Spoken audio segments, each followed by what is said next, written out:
Saragovic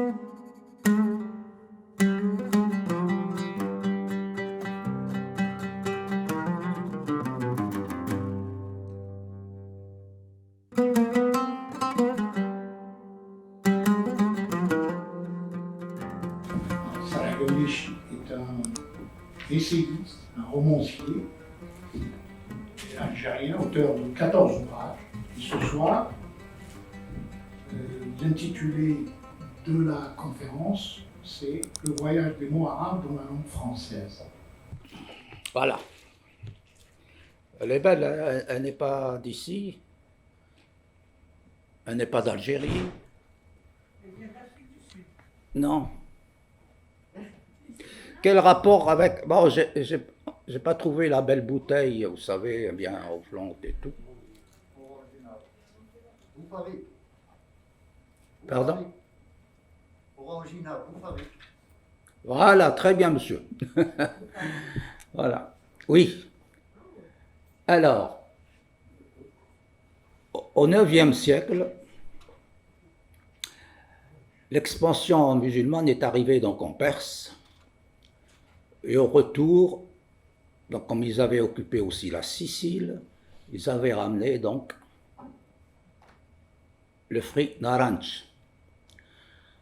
Naranj, et de la Sicile, c'est parti dans toute l'Europe, qui est devenu donc orange. Alors pourquoi le naranj, de naranj à orange, il y a une lettre initiale qui a disparu, c'est le N, en fait parce qu'à l'oreille, les gens croyaient entendre un naranj.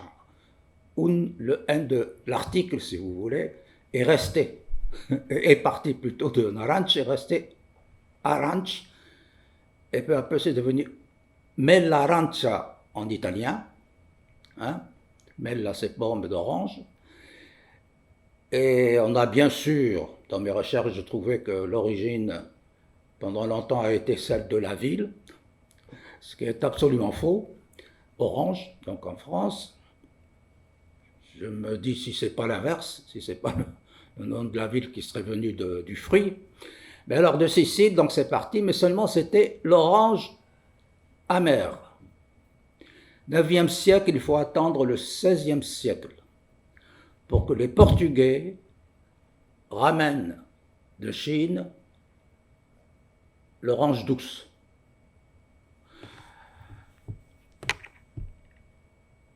Alors l'orange douce arrive en Europe, partout, au Maghreb, ce qui sera plus tard appelé le Maghreb.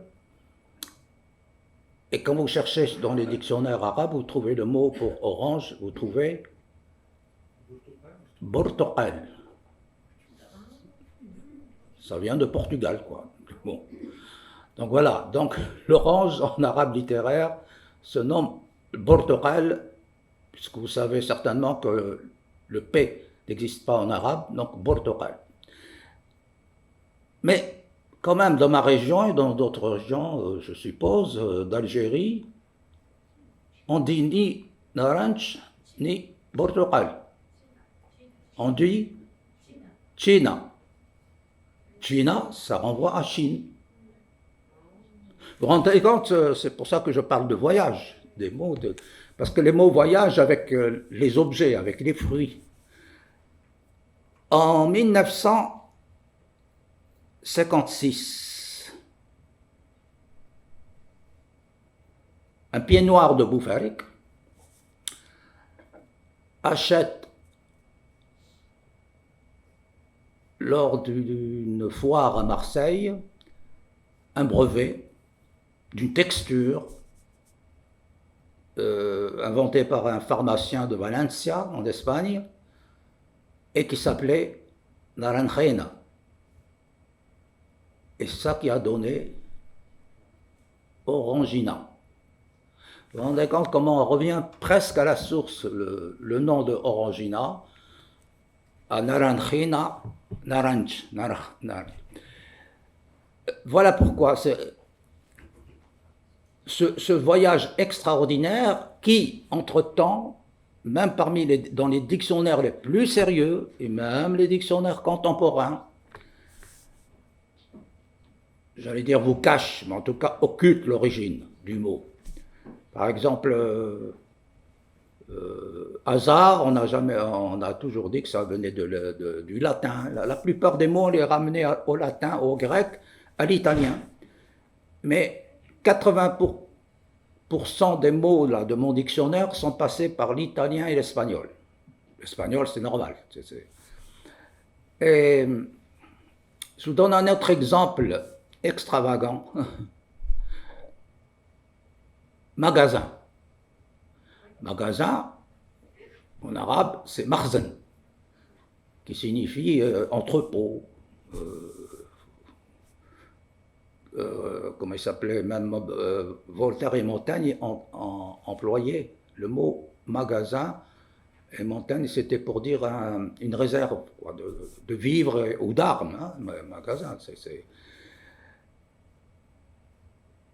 Un jour à l'Institut du monde arabe, j'ai commencé mon propos en disant un magasin, des magazines. D'un magasin des magazines. Et oui, parce que le mot magasin a donné le mot anglais magazine. Quel rapport? C'est une auteure que vous connaissez très bien, enfin dont vous connaissez bien au moins une œuvre.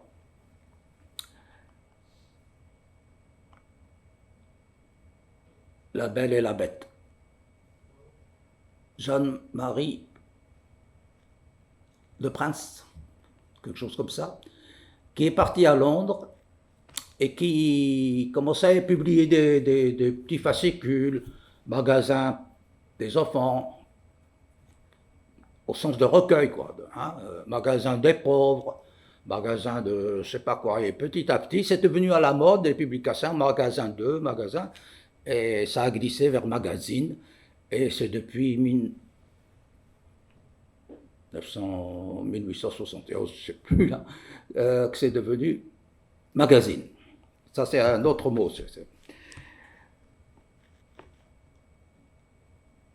Théodolite, ça vous dit quelque chose, théodolite? Théodolite, c'est un instrument pour mesurer les distances zénitales, ou des azimuts. Elle est faite d'une règle qui s'appelle Alidad, une règle graduée.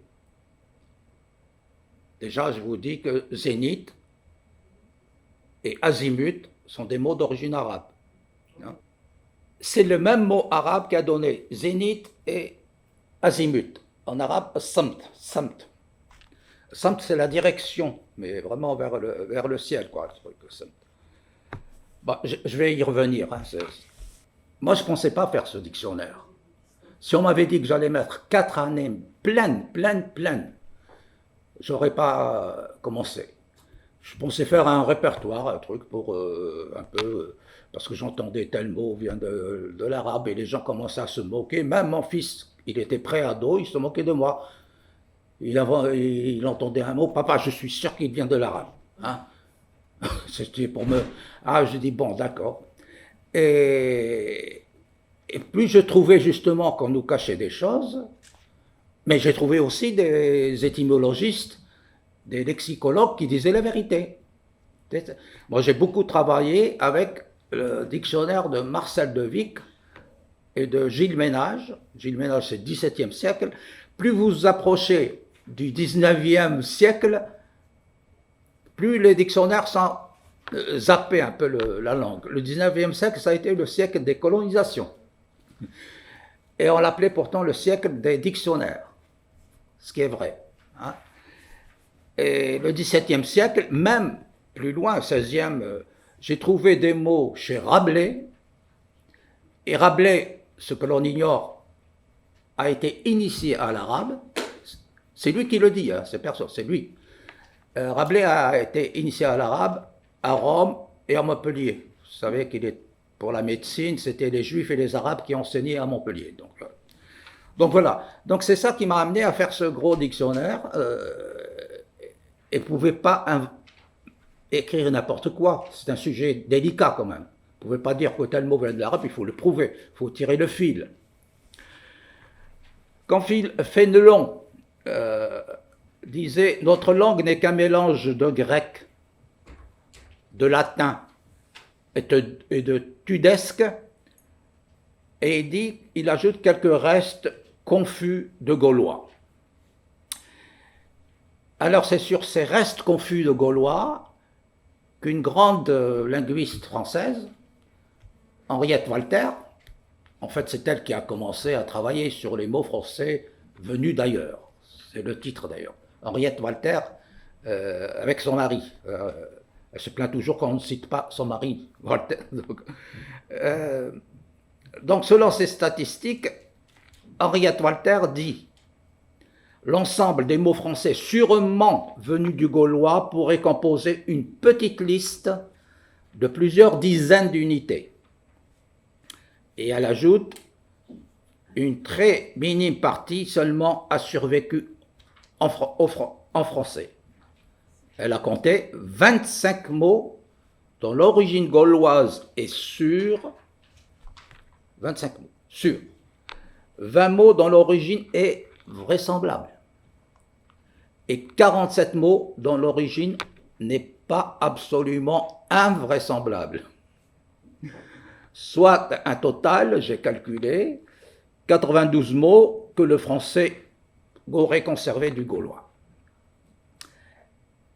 Et je suis allé chercher, pendant ces 4 années, donc, et quand mon dictionnaire compte 400, un peu plus, mais 300 mots d'origine arabe, 300 mots d'origine arabe, le reste c'est du persan ou du turc, dans ce dictionnaire.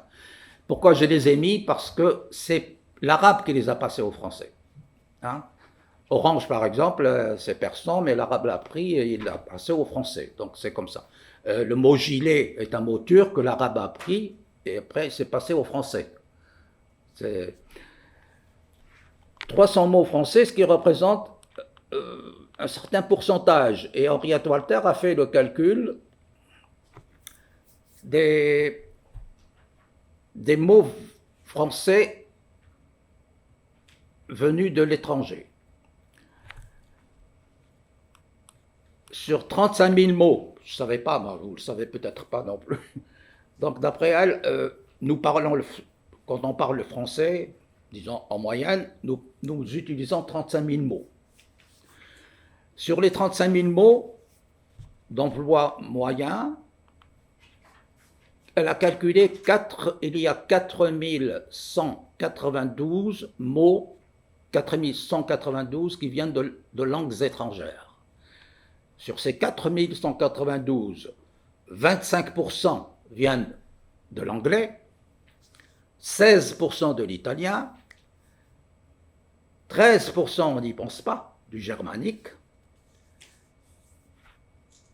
et après, mes calculs, c'est l'arabe.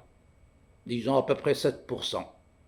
C'est-à-dire que l'arabe a donné au français plus que l'espagnol, une langue indo-européenne. C'est pour ça que quand Jean-Paul Sartre disait « Il suffit de gratter pour trouver des mots germaniques derrière même les mots gaulois. » Et je me suis dit, est-ce qu'il ne faudrait pas gratter? C'est ce que j'ai fait en fait. J'ai gratté, même sous des mots latins, et j'ai trouvé des mots arabes. Bon, n'oubliez pas ce que j'avais mis en tête. Il n'y a pas de sang pur ni de langue sans alliage. Toutes les langues empruntent, sinon elles meurent. De toute façon, Ce qui est fabuleux, c'est ce qu'on appelle le génie des langues, c'est que toute langue qui emprunte va malaxer et défigurer, entre guillemets, le mot pour le ramener à la structure interne de la langue. Je pourrais vous donner des exemples tout à l'heure.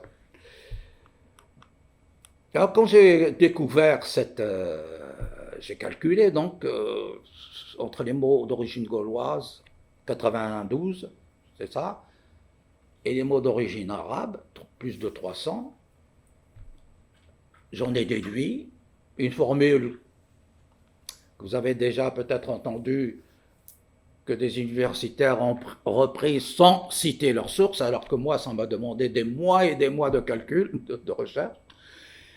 Et vous trouverez ça, c'est la première phrase du texte de la 4e de couverture du dictionnaire, en 2007. Hein. Ça, c'est le poche. Il y a 2 fois, voire 3 fois plus de mots français d'origine arabe que de mots français d'origine gauloise. Alors vous imaginez, quand j'ai découvert ça, là c'est sûr, il n'y a pas de... c'est mathématique. Alors imaginez l'écolier ou le collégien de l'Algérie française à qui on a fait réciter le fameux Nos ancêtres les Gaulois. Ah ben ça fait un peu comme un pied de nez. Du coup, vous avez l'impression, je parle de moi pour moi, que en fait cette langue que j'ai écrit une fois que j'ai dit à un journaliste que la langue française c'était un peu ma résidence secondaire. En fait, elle est devenue ma résidence tout court, puisque je n'écris pas en arabe. Et quand même, j'ai trouvé un peu mes racines dans cette langue française. Dans tous les domaines.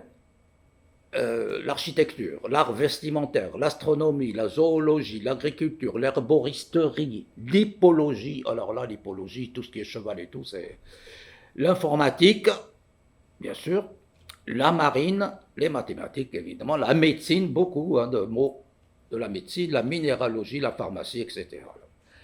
Alors, qu'est-ce qui m'a posé problème au départ? Quand j'ai rencontré des obstacles, on me dit non, c'est d'origine grecque ou latin. Et quand j'ai compris ce qui se passait dans la tête des gens qui voulaient que le mot ne soit pas d'origine arabe.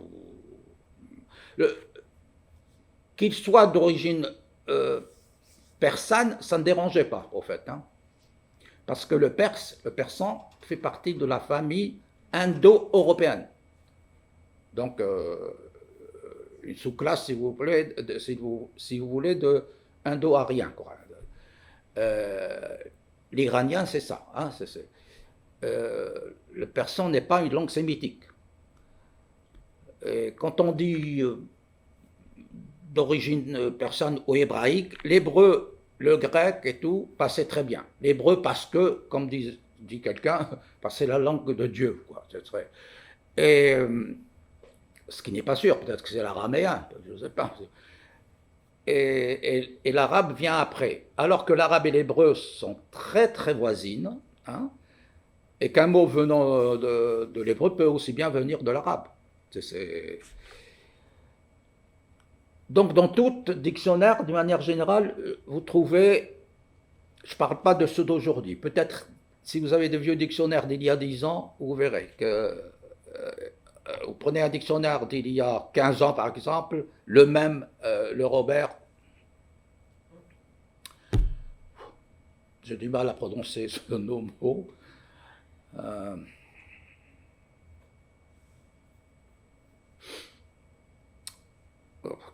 Bon, pardon.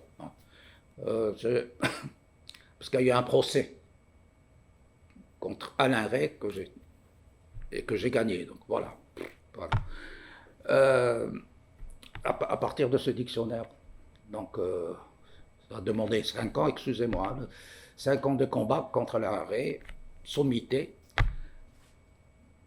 Et curieusement, hier, ça faisait 1 an que le TGI de Paris a donné raison. Hier, ça faisait 1 an, jour pour jour. Alors pourquoi je suis passé par là, c'est... Oui, vous prenez le Robert d'il y a 15 ans, le Robert d'aujourd'hui, vous verrez qu'il y a une différence. Essayez de trouver le mot trafic dans une édition de 2000 peut-être, et l'édition 2016, je n'ai pas vérifié, mais non, 2016-2018, peut-être que ça a changé, parce que moi, le mot trafic, je l'ai mis dans mon dictionnaire. Et j'ai apporté la preuve qu'il venait de l'arabe et non de l'italien trafico. Donc, d'une manière générale, dans tout dictionnaire, aux mots d'origine non européenne, c'est-à-dire ni latine, ni grecque, ni germanique, l'étymologie est déclinée sous plusieurs profils. Alors, soit, vous avez dû voir ça, elle est certifiée arabe, persane ou turc lorsque il est impossible de dire le contraire. Aujourd'hui, un dictionnaire ne va pas dire qu'algèbre vient de, je sais pas, du latin ou de... Non. Zéro, aucun dictionnaire va vous dire non. Ça, c'est indéniable. Quand on commence à douter ou à cacher ou un truc, on vous dit peut-être arabe. Moi, j'ai trouvé, hein, peut-être arabe, probablement arabe. Ou alors oriental, d'origine orientale. Et alors là, je crois que c'est trafic, je crois, je sais pas, d'origine obscure, ou d'abord italienne, puis d'origine obscure, ou même inconnue. Alors, une origine inconnue signifie ni latine, ni grecque, ni donc indo-européenne, disons. Origine obscure s'entend pour ni latine, ni grecque, ni indo-européenne. Et si elle est chamito-sémitique, c'est-à-dire arabe, hébraïque, syriaque, araméenne, on va dire origine orientale. Pourquoi ne pas dire d'origine hébraïque ou arabe, ou pourquoi d'origine orientale?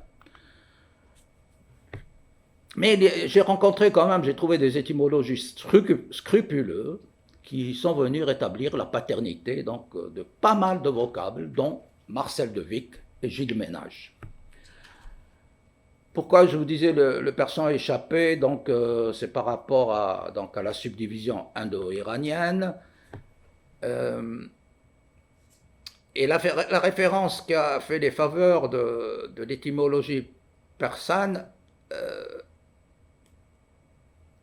ne dérangeait pas, mais elle n'enchantait pas vraiment. Il y avait une hiérarchisation, vous savez très bien, quand on dit barbare, c'est le nom grec, ou hiérarchisation des langues, qui n'est pas forcément l'expression d'une mentalité coloniale, hein, c'est plutôt européocentriste. Donc, c'était déjà à l'œuvre au XVIe siècle. Et c'était une période au XVIe siècle marquée par un engouement intense pour les langues nobles, autrement dit, non barbares. Alors, au XVIe siècle, Guillaume Postel disait ceci: l'on appelle barbare toutes les langues à l'exception du latin et du grec. Alors, je vous disais de l'hébreu, nous en acceptons également l'hébreu parce que c'est la plus ancienne et comme l'ancêtre des autres. C'est en outre une langue sacrée, inspirée par Dieu. Voilà. Donc toutes les autres langues ne sont pas nobles. Le même siècle, on peut trouver des théories linguistiques différentes de la Renaissance qui apparaissent déjà dans la plupart des dictionnaires avec une certaine... comment dire, pas nostalgie, dans la grammaire, hein, et l'étymologie, nostalgie d'un Babel perdu, voilà. Donc, mais tout mot qui est intégré, qui est emprunté, doit suivre un processus forcé, même au forcing, oui. L'intégration d'un mot dans une langue d'accueil a des règles, mais des règles qui ne sont pas d'ordre sociolinguistique, pas toujours. Elles peuvent être d'ordre idéologique. La tentation, je parle souvent de l'européocentrisme, qui a longtemps inspiré les dictionnaires, cette tentation s'apparenterait un peu à ce que Louis-Jean Calvet, le linguiste, professeur de linguistique, un jour, j'ai dit qu'il était breton dans un colloque en Tunisie. On me dit non, il est tunisien. C'est vrai qu'il est d'origine, enfin, pied noir de Tunisie. Bon. Donc, Louis-Jean Calvet appelait cela la glottophagie. C'est intéressant. C'est une sorte de dépossession, la glottophagie, par absorption. L'emprunt, mais. On n'y pense pas, mais quand on dit l'emprunt, c'est un mot inapproprié parce qu'il n'y a pas de rendu. Hein? Imaginez l'Académie française rendre les mots chiffres, douane, coupole, surtout coupole, puisque l'Académie française c'est la coupole. Et coupole vient de l'arabe. Donc, non, l'Académie française ne dira jamais au mot chiffre ou zéro, la langue française, tu l'aimes ou tu la quittes. Ça, c'est impossible. ce sont des mots français. C'est ça qui est extraordinaire. Le mot chiffre, c'est un mot français. D'origine arabe, peu importe, c'est un mot français. Comme il y a des mots arabes qui viennent d'ailleurs, hein, c'est pas un problème de... Alors, l'intégration, par rapport à l'être humain, entre les mots et les humains, il faudrait peut-être réfléchir quand on parle d'intégration ou d'assimilation. Alors, l'intégration pour des mots est totale quand tous les traits de la langue d'origine disparaissent et prennent les traits de la langue d'accueil. Je vous disais tout à l'heure, je parlais de génie des langues. Toute langue a son génie. Hein. Il n'y a pas de... Je ne pense pas qu'il y ait des langues supérieures à d'autres. C'est plus laborieuses, oui, ça c'est sûr. Le conflit en Algérie entre le berbère et l'arabe, évidemment que l'arabe est une langue riche, nuancée et tout, le berbère non, mais il n'appartient qu'aux berbères justement de l'élever. Mais l'arabe n'est pas supérieur à l'arabe en Algérie. Puisque la langue berbère permet aux locuteurs qui la parlent de s'exprimer, de leurs désirs. Donc, ce n'est pas question de niveau, de supériorité. Mais c'est la capacité d'intégrer. Voilà. Vous pouvez penser à des pays, hein, la capacité d'intégrer ou d'assimiler. Et c'est vrai que l'être humain peut-être résiste plus qu'un mot. Peut-être parce que l'être humain a un état d'âme. Peut-être que les mots n'ont pas d'état d'âme. Si vous malaxez, quel exemple je peux donner? Un mot... oui, le génie d'une langue, même en arabe dialectal. Quand on francise, on arabise des mots français, par exemple, on donne souvent l'exemple de une voiture l'a écrasée. En arabe dialectal, vraiment de la rue, automobile krasato. Donc vous entendez automobile, écrasato, et regardez le génie, ce que j'appelle le génie d'une langue. Le suffixe tout est un suffixe arabe. Krasato, c'est la deuxième personne du singulier. Donc, vous voyez ce que je veux dire? Toutes les langues font ça. Hein. Donc, elles ramènent à la structure interne.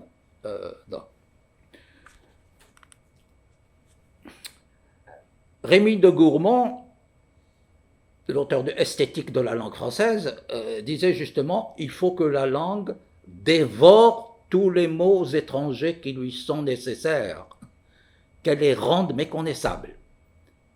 Et c'est ce qui s'est passé avec les mots d'origine arabe. Ils sont devenus méconnaissables à tel point que des Arabes eux-mêmes ne savaient plus que tel mot vient de sa langue, de leur langue. Un exemple assez cocasse, après l'indépendance en Algérie, vous savez, nationalisme aidant et tout, il fallait tout arabiser, les noms des rues, les plaques et tout ça, les noms de certains villages, et puis on a arabisé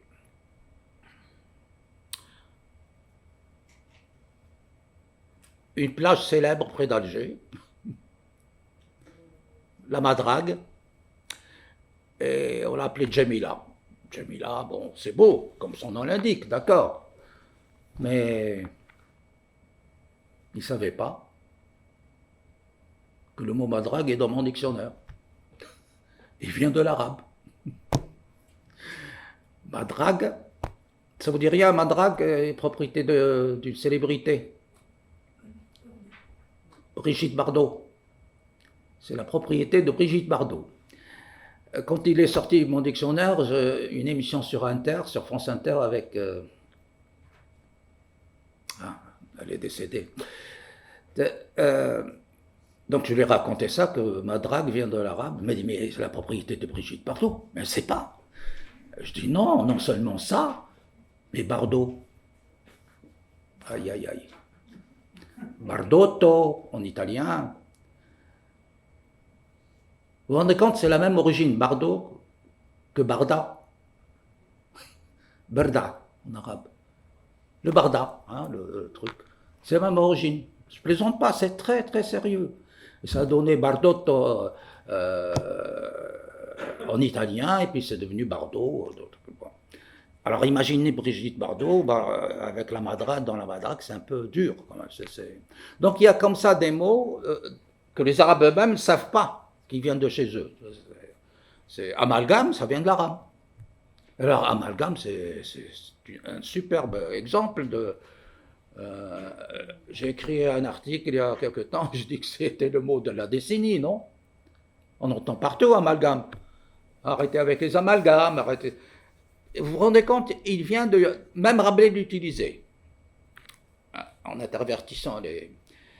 Al-Gamala, il disait quelque chose comme ça. Mais dans le sens de fusion.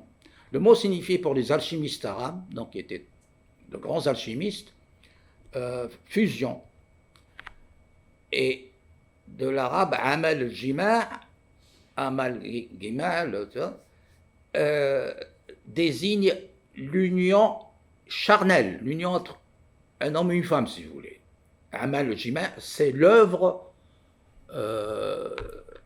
d'amour, quoi, l'œuvre amal jima'. Regardez comment le mot est passé à autre chose. Fusion, c'était le mot des chimistes. Confusion, puis mélange, n'importe quoi.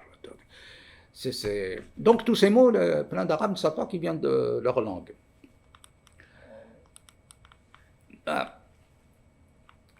Je voulais parler d'occultation. On peut aussi détourner l'étymologie. On peut fabriquer une origine. Hein, Champollion lui-même, pas celui de l'Égypte, pas l'égyptologue, non, son frère aîné, je crois, c'est son frère en tous les cas. Champollion Figeac, c'est son nom, disait que l'étymologiste n'est pas tenu de poursuivre une racine jusqu'à son origine primitive. Oui. Il doit seulement la rapporter à la langue influente la plus prochaine, la plus proche, quoi. Et dans le cas présent, il dit, c'est le latin. Voilà comment les étymologistes ont travaillé. Ils ne sont pas allés chercher loin. La langue influente, c'était le latin, donc il fallait s'arrêter au latin, même si avant, le latin a pris, donc voilà. Et c'est question de langue influente, d'ailleurs. L'arabe a été pendant longtemps une langue influente.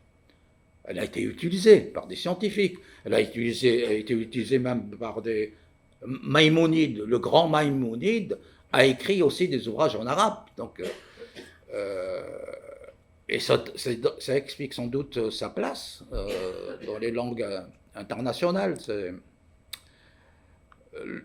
Le mot hasard, je vais passer dessus, mais parce qu'on a inventé une origine italo-latine, mais vraiment juste pour dire que. Bon.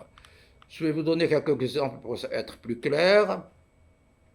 Remarque pour le hasard, je cite Victor Hugo, une belle phrase, le hasard arrange quelquefois les choses avec la prétention d'un artiste. Vous savez ce que c'est que alkékange? Ça vous dit quelque chose? C'est une plante, ça se trouve en France.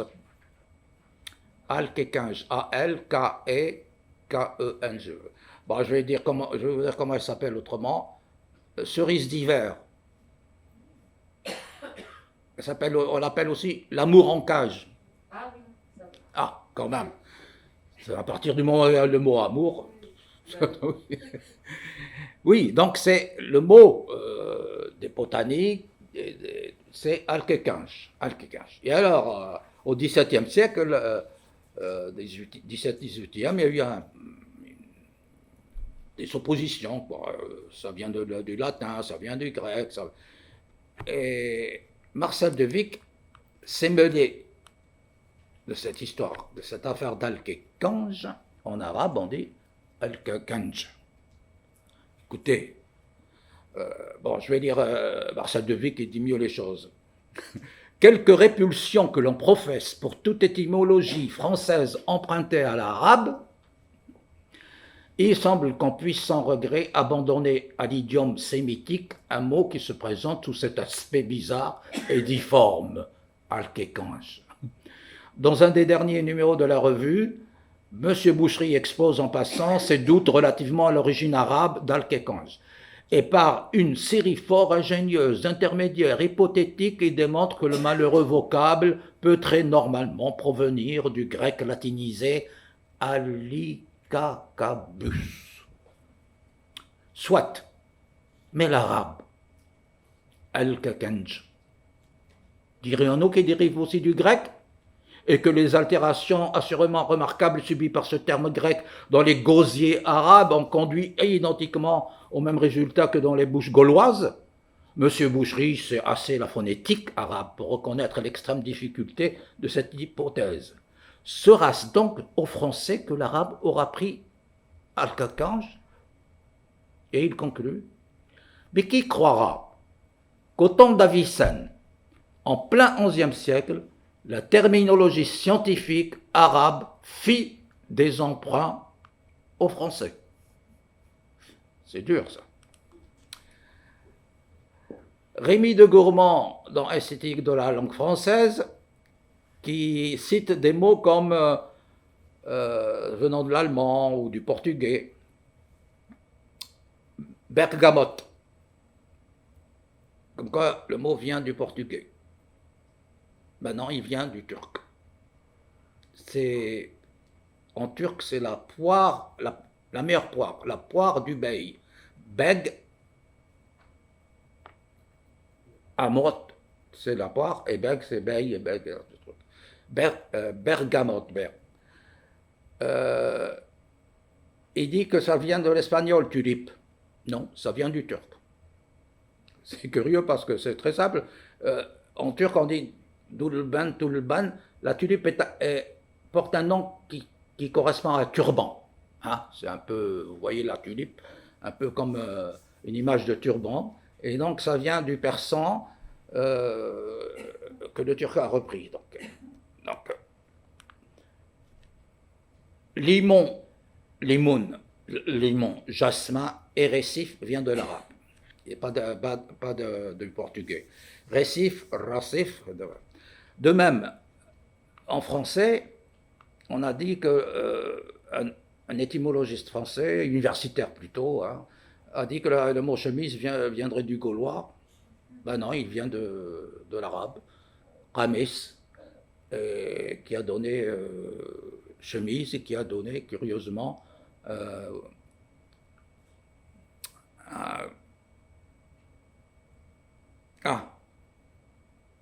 voilà un trou de mémoire.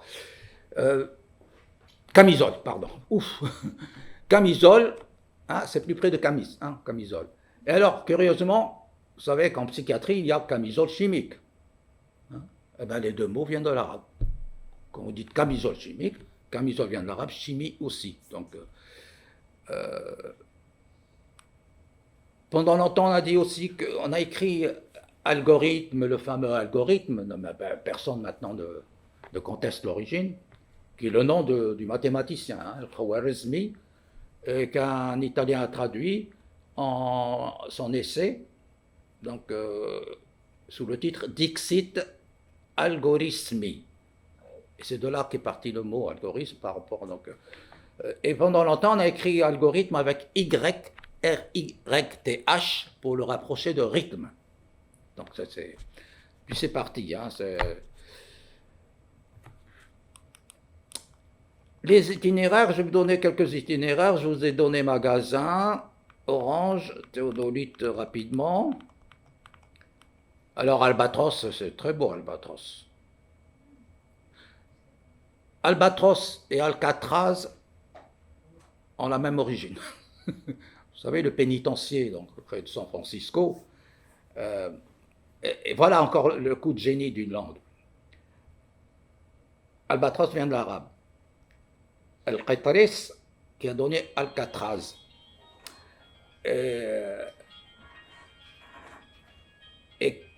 Et pour faire latin, pour latiniser un peu, on a utilisé le B pour faire alba, albatros. Effectivement, l'albatros a des ailes blanches. Regardez, c'est un truc, c'est du génie. Donc c'est devenu albatros. Et al-Qatris, c'est l'oiseau qui suit les mers aussi. Les Arabes à une certaine époque, étaient de grands marins. Donc, ils suivaient donc Al-Qitris à les ailes noires. Et moi, je trouve que c'est fabuleux que Al-Qitris soit devenu Albatros. Et bien sûr, on vous dit que c'est du latin, puisqu'il y a Alba dedans. Voilà comment on joue avec les origines. Algèbre, vous savez qu'il y a un personnage chez Cervantes, algébrista. L'algébrista. Et vous savez qu'est-ce que c'est l'algébrista? C'est le rebouteux. Quel rapport entre algèbre eh bien si, à l'origine si. Parce que en arabe, vous savez que la médecine était importante, la réduction d'une fracture se dit aussi al-jabr. La réduction d'une fracture. Pour réduire une fracture, on dit al-jabr. C'est fou. Pour réduire une équation, c'est le même mot. Alors, réduction d'une fracture, réduction d'une équation en mathématiques, hein, tout le processus de réduction, c'est le même mot. C'est ça, c'est de là que vient l'algèbre. Le mot algèbre. Vous savez, vous, que, pas le signe, hein, mais l'arrobe, arrobase. Arrobase vient de l'arabe. Roba, c'est le quart. Alors, quel rapport? Je parle du mot, hein, attention, pas le signe.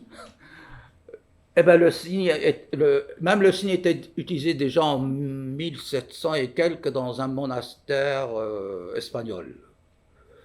Dans les contes, des contes les anglo aux États-Unis, c'était utilisé aussi, hein, pour dire $50, tant. Mais comment ça s'est passé à l'espagnol arroba, hein? Roba, c'est le quart. On trouve le mot en unité de poids ou de volume chez George Sand, qui parle d'un porcelet qui pèse 12 arrobes. C'était arabe. Hein, et voilà. Je vais vous donner. J'espère que ça marche. Ce que j'ai trouvé en 1775. Regardez le signe.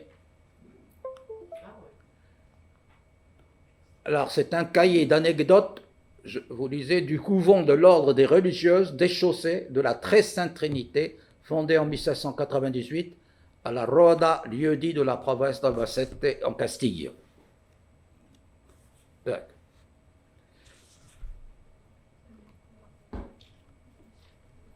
Oh.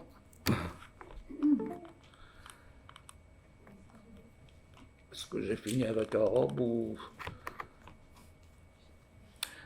Les chimistes arabes étaient de grands chimistes, ils ont passé beaucoup de mots. Donc, en chimie, à l'italien, à l'espagnol, au français, je vous ai parlé d'amalgame, alchimie, alcool, alambic, élixir. Même dans élixir, le L, c'est la trace de l'article arabe. Hein. AL ou EL. C'est comme algèbre. Hein, alcool, alcool. Donc, alambic. Alors, alambic, on a dit pendant longtemps, jusqu'à il y a 50 ans peut-être, que c'est d'origine latine. Alambicus, et ils ont inventé un chimiste Géberus. Alors, elle est belle celle-là. Géberus, qui a existé effectivement comme chimiste, sauf que c'était le nom d'un chimiste arabe. Donc, c'est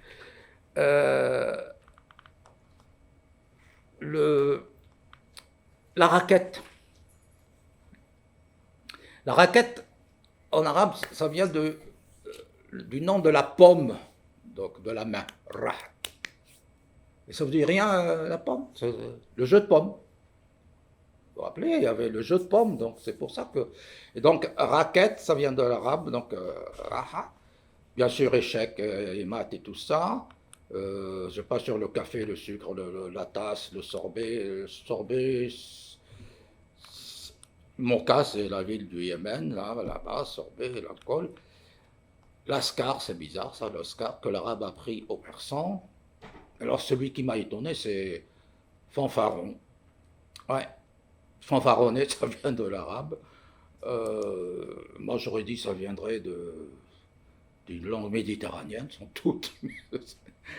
Et bon, le ramdam, le truc, ça c'est vraiment de la nouba, le tamel. Alors, une légende que j'ai trouvée chez André Chouraki, qui est rapportée par Chouraki, c'est intéressant, c'est pour le mot musique. On a souvent parlé de muse pour donner musique. Et dans la langue, dans le que sais-je de Chouraki, il raconte une anecdote intéressante. Pour lui, ça viendrait de Moïse. Pourquoi? C'est en frappant, vous connaissez cette scène où Moïse frappe le rocher de son bâton, hein, parce que la voix de Dieu lui a dit pour trouver de l'eau, donc il frappe le rocher, et Moïse frappe le rocher, et il y a de l'eau qui jaillit, en 12 jets exactement. Elle est belle cette anecdote. En arabe, on dirait, c'est Chouraki qui a écrit. Ya Moussa Sri. Moussa, c'est Moïse. Hein. Ya, c'est le haut Moïse. Donne à boire. Arrose, quoi. Donne à boire. Ya Moussa Sri. Ô Moïse, donne à boire. Ce qui, par contraction, donnera Mousseri, Mousseriya, musique. Ce n'est pas moi qui vous le dis. C'est Chouraki, spécialiste de la Bible et du Coran, qui vous le dit. Donc, mais ce qui est curieux, c'est que les 12 G ont donné effectivement 12 modes en musique arabe. La musique arabe comporte 12 modes.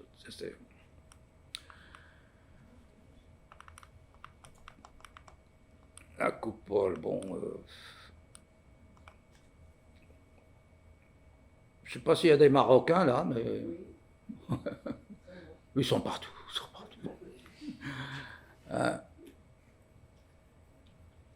Mouissem, c'est le mot Mouissem. Moussem, oui. Oui. Ouais, c'est ça. Et ça veut dire Moussem. Oui. Oui, c'est une fête particulière, saisonnière, quoi. Ça, c'est entre la saison. Hein? Non. Et c'est ce mot qui a donné mousson. La mousson. Saison. Pardon? Moussem, saison, la saison.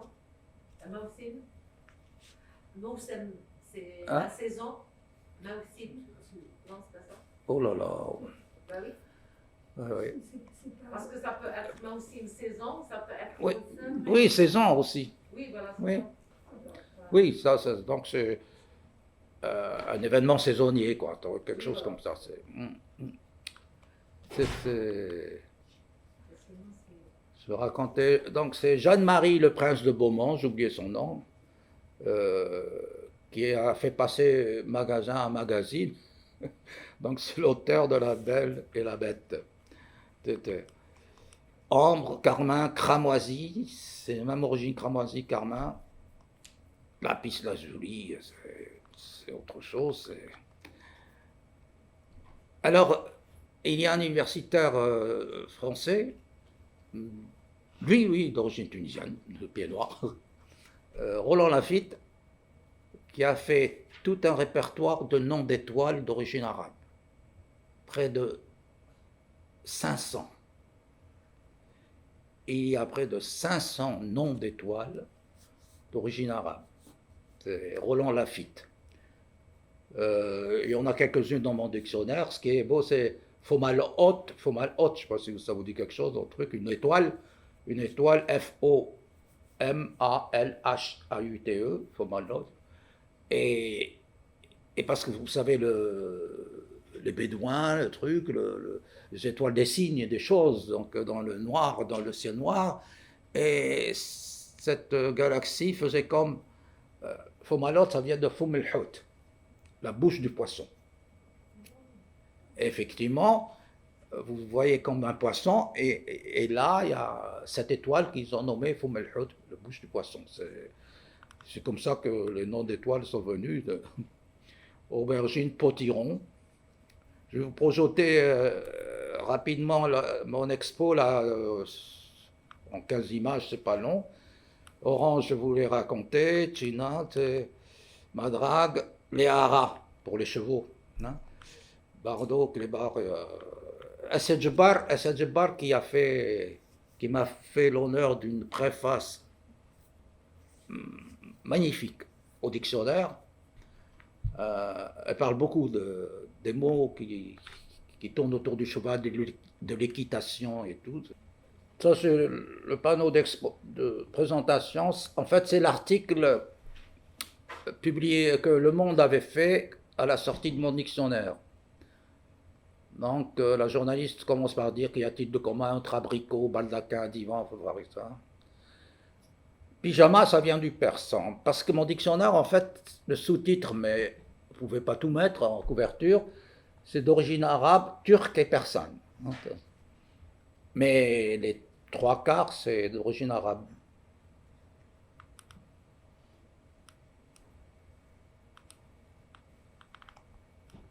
Alors, girafe. De l'intégration à l'assimilation. Ah, mérinos. Vous savez d'où vient l'expression laisser pisser le mérinos? Ah. Alors, mérinos, c'est Beni Merin, c'est une tribu berbère marocaine. Et un jour, le roi Louis XVI qui se promène avec sa cour et tout, il voit un valet habillé presque trop bien pour lui, quoi. Donc il demande c'est quoi. Le ministre lui dit sire, ça vient de l'autre côté de la mer. C'est de la laine, Donc on fait venir des moutons des Beni Merin. C'était de la laine. Et la laine qu'on tirait, après c'est parti partout. Ça a commencé à Versailles, c'est parti en Australie et tout, le mouton. Qu'on a appelé mérinos après. Mérinos, donc c'est mérine. Et donc on ramène des moutons, du coup, pour faire plaisir au roi, on ramenait, je sais pas, des dizaines de moutons pour l'élevage, pour la reproduction, pour le truc. Et la première fois où on présente un mouton au roi, il y a un de ces moutons qui court vers le roi et qui lève la patte sur sa botte. Et donc, qui avait besoin d'uriner, le mouton. Alors, les valets, oh sire, et c'est là que le roi dit, laissez pisser le mérinos. Voilà, ça c'est tout. Fennec, Gabelle, voilà la raquette, de risque, de hasard, échec et mat. Artichaut, vous vous en doutiez, artichaut, non? Limone, abricot, camphre, curcuma, safran, bourrache à aubergine, et voilà Popeye. Les épinards, l'arabe l'a pris du persan. Le potiron. Pastèque, café, tasse, alcool, candy, carafe, caramel, mocha, sirop, sorbet, mazagran. Ah, Mazagran, ça, c'est une bataille en Algérie, dans l'Ouest, entre la première armée coloniale française et des résistants algériens. Et ça se situait près d'un village qui s'appelait Mazagran. Donc, et on raconte que les indigènes étaient 1 millier, et puis les Français étaient 120. Et ce sont les 120 qui ont bien sûr vaincu. Et grâce au café qui a été servi dans une tasse, qui deviendra donc massacrant. Voilà, c'est aussi bête que ça. Fanfare, papillonné, donc farfara, c'est... Ah, vous voyez. Ah, masque, oui. Masque et mascarade. Hein. Ah, la jupe. Oui, ça se disait pour hommes et femmes. Hein. Coton, macramé, savate, chemise, caban. Le graphiste, là, qui est breton, il m'a dit, ça va pas, non, caban, je vais pas le mettre. C'est plutôt breton, le mot, caban. Et c'est vrai que, oui, il a passé par le sicilien. C'est curieux que le divan soit de même origine que Douane. Ah, ma classe a été vraiment une histoire de bougie. C'est aussi bête que ça vient de la ville, du nom de la ville algérienne, Bougie. À l'époque, les monastères manquaient beaucoup de bougies et de chandelles. Et à Bougie, il y avait une cire très précieuse. La ville Bougie, en Kabylie. On importait la cire de Bougie. Arsenal. Dar es-Sina'a. Ah, si je vous dis que Patachon, ville de Patachon, ça vient de Patache, donc de l'arabe. Hein. Patache. Fanal Récif. Vous vous rendez compte, votre Moussamla, on a dit que ça venait du néerlandais. Dérivé du portugais, emprunt, Mousim, saison, période de pèlerinage aussi. Ouais. Oui, elle peut coïncider avec le marquage des bêtes, c'est pour ça que c'est... Alors là, ce trafic, j'ai pris la liberté de le mettre dans le dictionnaire parce qu'on ne trouverait nulle part qu'il vient de l'arabe. Et j'explique pourquoi dans mon dictionnaire j'ai décidé, et je suis sûr qu'il vient de l'arabe, tarwich, trafic, parce que... Ouais. Bazar. Le caravane, tarif, oui. Tarif, à l'origine, ça voulait dire détermination, quoi, en arabe. Hein.